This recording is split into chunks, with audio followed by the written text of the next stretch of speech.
Bismillahirrahmanirrahim. Illallah. Dan semua aktivitas yang ia kerjakan di masjid menurunkan cahaya pada dirinya sehingga membuat dia lebih takut kepada Allah Subhanahu wa taala. Masya Allah. Jadi kalau mau bicara takut kalau bicaranya tidak disukai oleh Allah. Kalau dia mau bekerja takut pekerjaannya tidak diridhai oleh Allah Subhanahu wa taala. Kalau dia mau berumah tangga takut kalau rumah tangganya tidak membuat dia dekat dengan Allah Subhanahu wa taala. Di semua yang ia kerjakan dalam konteks kedekatannya dengan Allah Subhanahu wa taala takut kalau semua pekerjaannya tidak disukai oleh Allah Subhanahu wa taala. Nah, Bapak dan Ibu sekalian, ada satu amalan yang saat dikerjakan di dalam masjid, amalan itu bisa membuat kita lebih dekat dan takut kepada Allah Subhanahu wa taala. Apa amalan ini dimaksudkan? Quran surah ke-35 Fatir ayat ke-28 sampai ayat 29-nya. Di situ kita berakhir. Fokus sini. Ya. Mohon izin ya, maaf saya langsung kepada inti bahasan, jadi tidak terlampau melebar ke sana kemari supaya karena waktu kita terbatas supaya fokus betul pada bahasan kita. Perhatikan sini. Khasyah.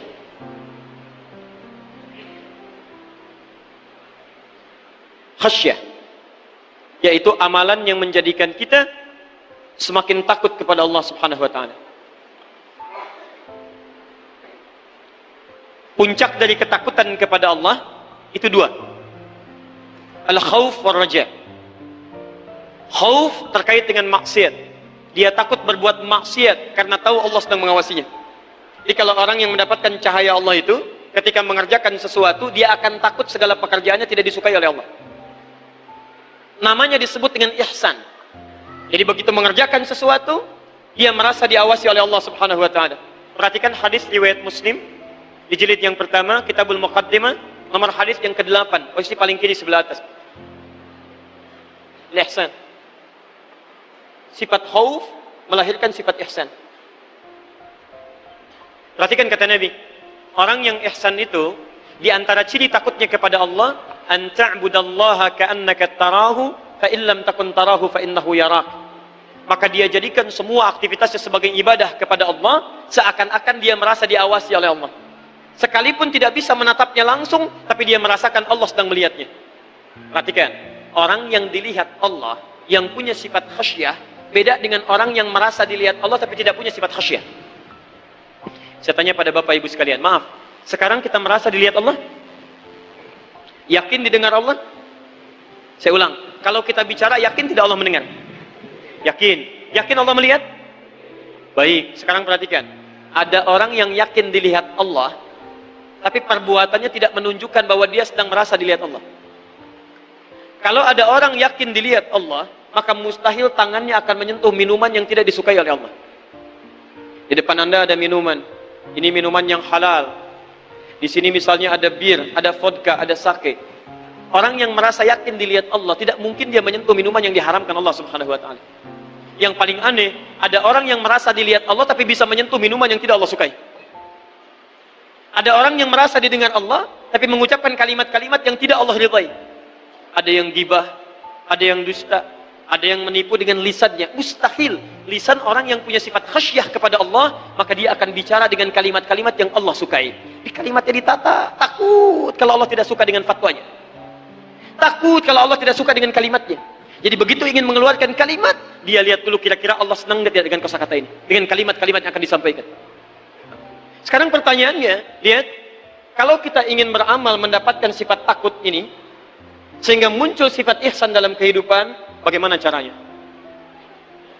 Lihat rumus Qurannya. Innama yakhshallaha min ibadihil ulama. Sungguh yang punya sifat khasyah di antara hamba-hamba Allah itu hanyalah para ulama. Ulama. Fokus ini. Sungguh yang punya sifat khasyah itu di antara hamba-hamba Allah itu hanya para ulama.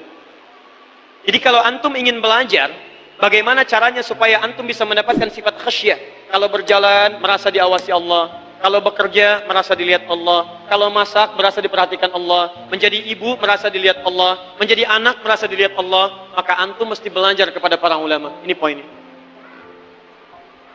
Nah, kalau anda sekarang ingin cari ulama, bagaimana cara mencarinya? Maka diturunkanlah kemudian rumus-rumus dalam Al-Quran. Dan apa kaitan masjid? Perhatikan, tugas masjidlah kemudian menghadirkan para ulama untuk mengajari masyarakatnya supaya mendapatkan sifat khasyah kepada Allah Subhanahu wa taala. Sekarang saya turunkan, nanti dari turunan Al-Quran ini, anda bisa praktekkan dalam kehidupan. Kemanapun anda ingin mencari masjid, apalagi Masjid An-Nur, maka carilah orang-orang yang membuat anda takut kepada Allah Subhanahu wa ta'ala. Bukan yang pandai. Kalau yang pintar banyak, Pak. Ya, saya di Libya, itu hampir sebulan sekali, kadang menerima tamu. Dan kadang di antara tamu yang datang, itu ada tokoh-tokoh agama lain. Ibu bisa bayangkan, Bu. Ada non-muslim, tokoh agama lain, hafal Quran, Pak. Hafal Quran. Jadi ketika kami akan diskusi, saya bilang dalam Al-Quran, oh iya, Syekh kami tahu, ayatnya Quran sekian ya, di ayat sekian. Dia bacakan ayatnya. Anda bisa bayangkan non-muslim, hafal Quran. Anda yang muslim, belum mau menghafal juga. Sampai kapan? Nah, sekarang kembalikan sini. Ini yang paling menarik. Quran surah ke-58 ayat yang ke-11. Saya berhenti di sini. Fokus. Quran surah ke-9 ayat 122. Lihat sini. Kalau Anda ingin beribadah di masjid, salah satu peluang yang Anda bisa lakukan di masjid bukan hanya salat, bukan hanya berinteraksi dengan Al-Quran, tapi Anda bisa berpeluang mendapatkan sifat khasyah di masjid dengan mencari ulama-ulama yang mengajarkan Anda.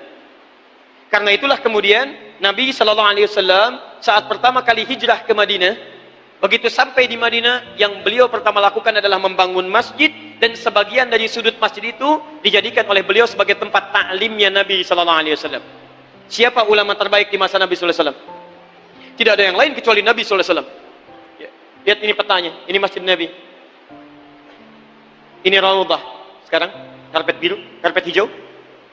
Yang ini yang ada lampu-lampunya, karpet merah.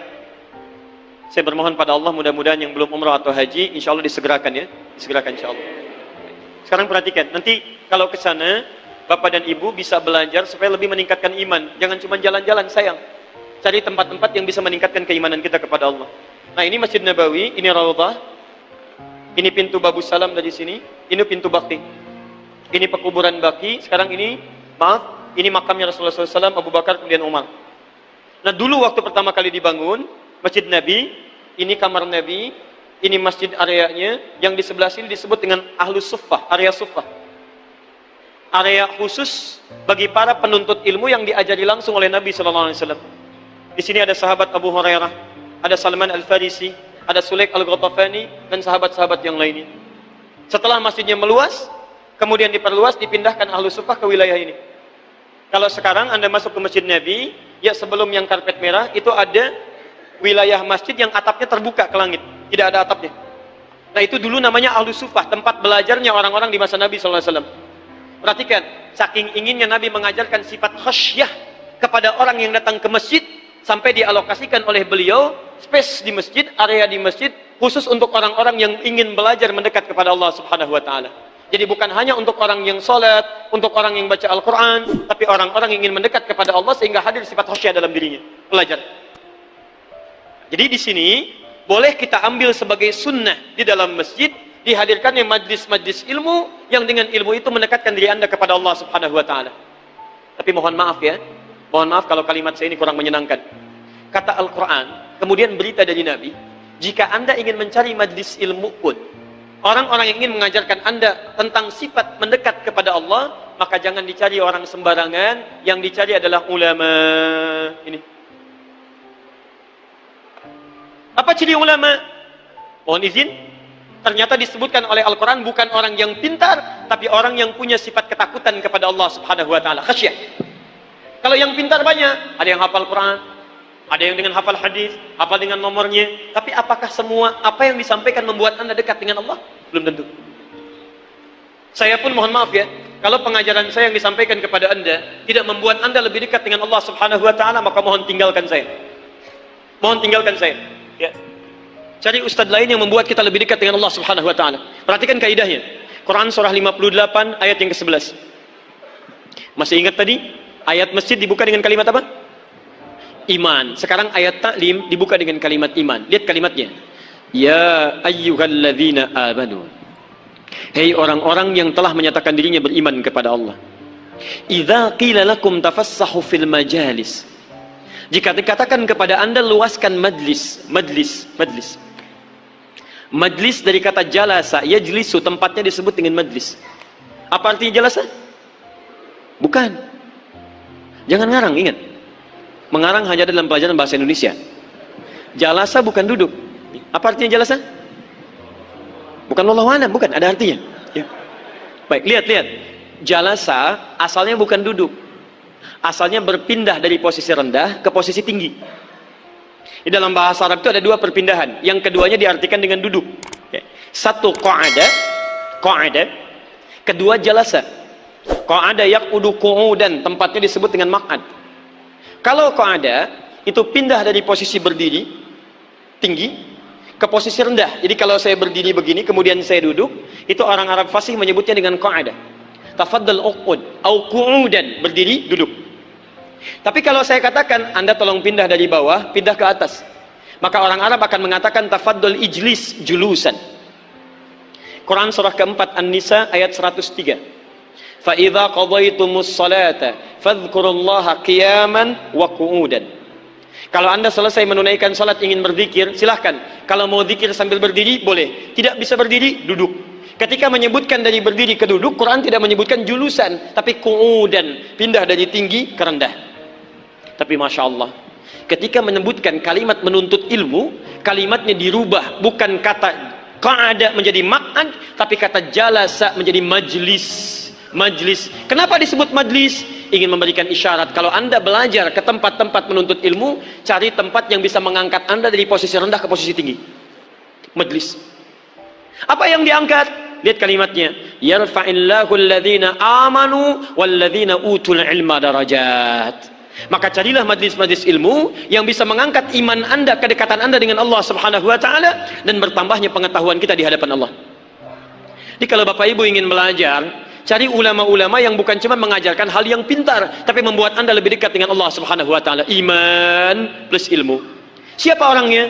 Ini al-ulama wal khasyah. Bagaimana cara menemukannya? Perhatikan rumusnya dari Nabi. Hadis riwayat Muslim. Saya tutup sampai sini.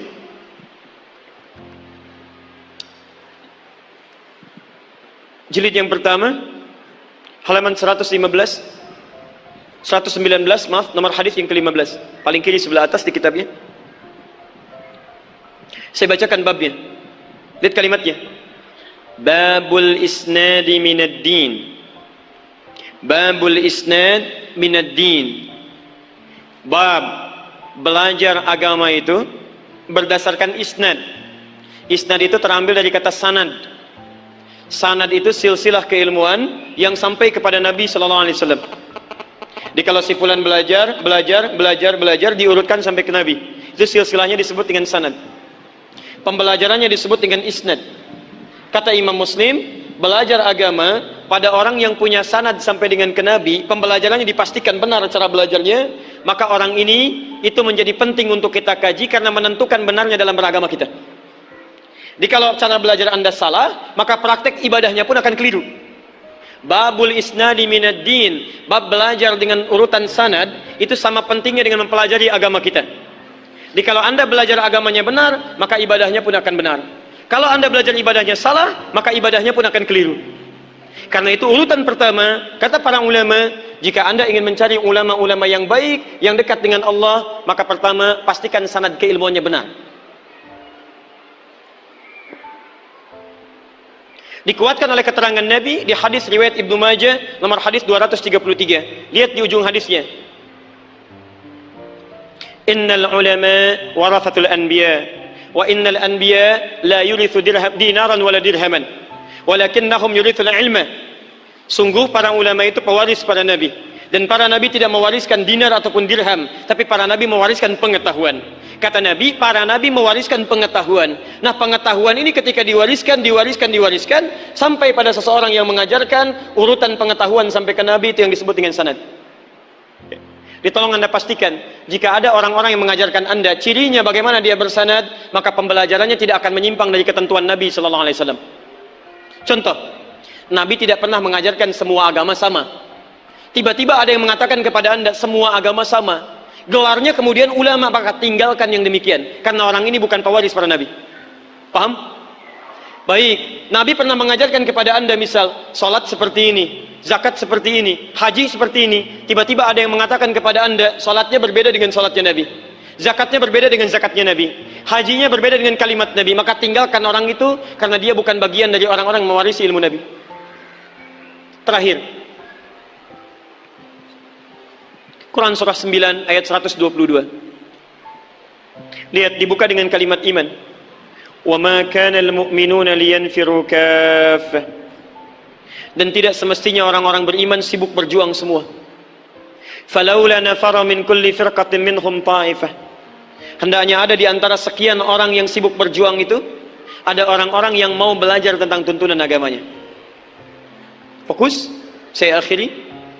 Ketika Quran menyebutkan tentang belajar agama, cara mencari ulama, kalimatnya menggunakan kata fiqh. Lihat tafaqahu fid-din. Dan tidak disebutkan kalimat fikih dalam bahasa Arab kecuali sesuatu yang bermakna yang dipahami atau dimengerti. Jadi ketika Quran menyebutkan kita belajar, ternyata kalimatnya tidak menggunakan kata ilmu. Silahkan cek, kalimatnya semua menggunakan kata fikih. Pencariannya disebut dengan talabul ilmi, tapi pelajarannya disebut dengan fikih. Fikih artinya paham, mengerti. Di kata Al-Quran, kalau Anda ingin mencari orang-orang baik yang mengajarkan Anda tentang agama, maka cari orang-orang yang bisa memahamkan Anda tentang urusan dalam agama Anda. Kalau belajar sholat, sampai paham cara sholat. Kalau belajar haji, sampai mengerti tentang haji. Jadi jangan sampai Anda belajar tentang sholat, tapi Anda tidak mengerti apa yang dilakukan dalam sholat. Jelas sampai sini? Baik, karena itu, teman-teman sekalian, saya mau simpulkan, saya tidak menginginkan ada orang masuk ke dalam masjid, khususnya di An-Nur ini, sudah dinamakan dengan An-Nur, tapi keluar dari An-Nur tidak mendapatkan cahaya-cahaya kebaikan dalam hidupnya. Maka orang yang keluar dari An-Nur, apalagi dalam masjidnya, satu, ada cahaya kebaikan yang membimbing seluruh perilakunya. Yang kedua, ada cahaya Al-Quran dalam kehidupannya. Dan yang ketiga, pelajaran-pelajaran yang ia pelajari di masjid ini membuat ia semakin takut kepada Allah, sehingga benar dalam seluruh tindakan kehidupannya. Paham sampai sini? Maka kalau itu sudah didapatkan, fa'asa ulaika ayyakunu minal muhtadin. Janji Allah menyampaikan, orang-orang itu akan dibimbing oleh Allah kehidupannya, sehingga nyaman dalam menjalani hidupnya. Ya, sekarang tinggal kita praktekkan semuanya itu, nanti kita lihat perbedaannya. Setelah Anda praktekkan, insya Allah akan ada kemudahan-kemudahan yang Allah berikan dalam kehidupan kita. Maka tunaikan sholat dengan baik, dekati petunjuk Al-Quran, dan terakhir, cari guru-guru yang baik, yang bisa mendekatkan Anda dengan Allah, dan memahamkan kita dalam agama kita.